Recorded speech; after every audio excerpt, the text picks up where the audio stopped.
राजकुमार पुष्पसेन और उसका मित्र प्रधानपुत्र शिकार खेलकर लौटते समय एक सरोवर के किनारे आकर रुके। वसंत ऋतु खिली हुई थी। वातावरण बहुत ही सुहावना था। दोनों मित्र एक पेड़ की छाया में बैठकर मधुर बातचीत कर रहे थे। तभी एक मदमस्त सुंदर युवती वहां आई। उसने सरोवर से जल भरा और लौटने लगी। उस युवती का नाम सुलोचना था। उसके यौवन में भी मानो वसंत ही बसा हुआ था। सुलोचना की नजर राजकुमार पुष्पसेन पर पड़ी और वह पहली ही नजर में उसके प्रेम में पड़ गई। राजकुमार अत्यंत रूपवान और आकर्षक था। सुलोचना ने वहीं संकल्प कर लिया, विवाह करूंगी तो इसी राजकुमार से, अन्यथा प्राण त्याग दूंगी।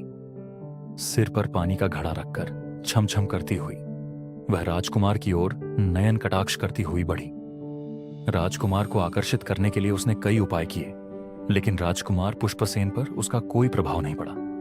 वह चुप ही रहा। इस पर सुलोचना को क्रोध आ गया। वह राजकुमार के पास आई और बोली, अरे चतुर सुजान, यह शरीर क्या केवल सजाने के लिए रखा है? यूं ही व्यर्थ क्यों इसका बोझ ढो रहे हो? राजकुमार पुष्पसेन चौंक उठा। उसकी बात दिल पर लग गई। उसने सुंदर स्त्री से पूछा, तुम कौन हो? तुम्हारी जाति क्या है? और इस तरह ताना मारने का कारण क्या है? सुंदरी को अब मौका मिल गया। वह बोली, मेरी बात सुनो। तुम मेरे घड़े पर तीर चलाओ।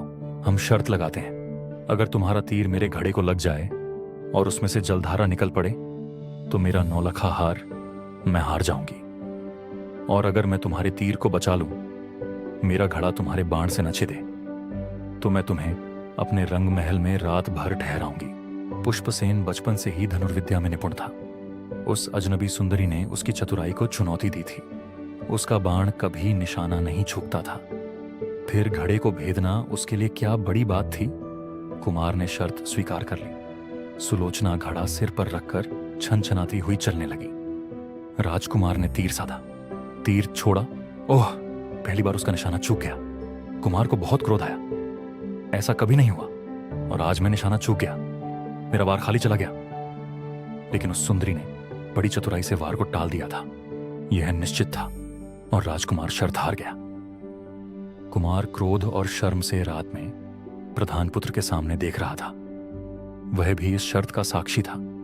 उसने कुमार से कहा, अब क्रोध करना उचित नहीं है। सुंदरी ने शर्त में आपको हराया है, इसलिए उसके रंग महल में जाना आपका धर्म है। राजकुमार ने रात में उसके रंग महल जाने का निश्चय किया, पर उस स्थान की पहचान क्या थी? चतुर सुलोचना ने पहेली में ही उत्तर दिया, जहां अग्नि जलती है और मृत जीवित हो जाता है,